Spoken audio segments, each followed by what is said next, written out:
La maladie me l'a prise en quelques mois. Boccolini évoque cette disparition encore douloureuse aujourd'hui. Ce dimanche 5 mars dans l'Hexagone on célèbre la fête des grands-mères.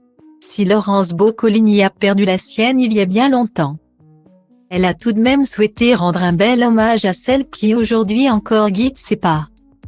Laurence Boccolini n'est pas seulement la terrible animatrice à la cinglante répartie qui terrorisa autrefois les candidats du maillon faible. Ceux qui l'aiment et la suivent depuis longtemps savent que ses colères sont justes et que la présentatrice de Tout le monde veut prendre sa place déteste l'injustice et est toujours prête à défendre les veuves et l'orphelin. Pour sa fille Wiyodd si longtemps désirée, elle est la plus douce des mamans. Et lorsqu'elle entr'ouvre les portes de son histoire familiale, c'est toujours avec tendresse et une grosse pincée d'humour, comme le jour où elle avait évoqué l'expérience américaine de ses arrière-grands-parents et de son grand-père. Exilé dans l'État américain du Minnesota. Un American Dream un peu trop radical pour son aïeul italien dont les moustaches gelaient sous l'effet des températures peu clémentes et qui décida finalement, après 5 ans là-bas, de revenir en Europe. Je suis donc passé à ça de vivre à Walnut Grove et de tomber en courant dans les champs de marguerite, avait-elle raconté avec humour.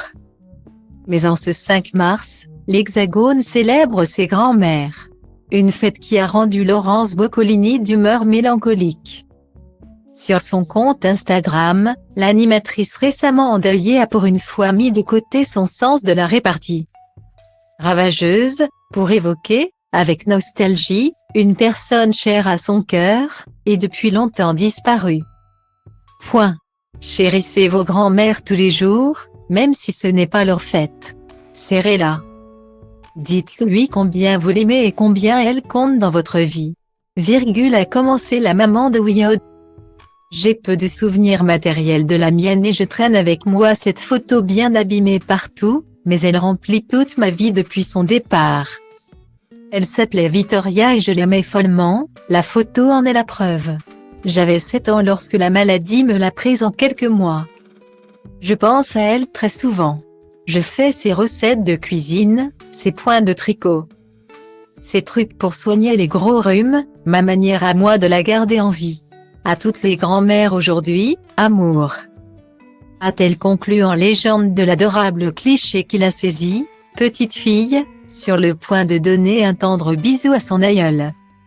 Une publication qui n'a pas manqué d'émouvoir de très nombreux internautes qui n'ont pas manqué d'évoquer, eux aussi, leurs tendres souvenirs.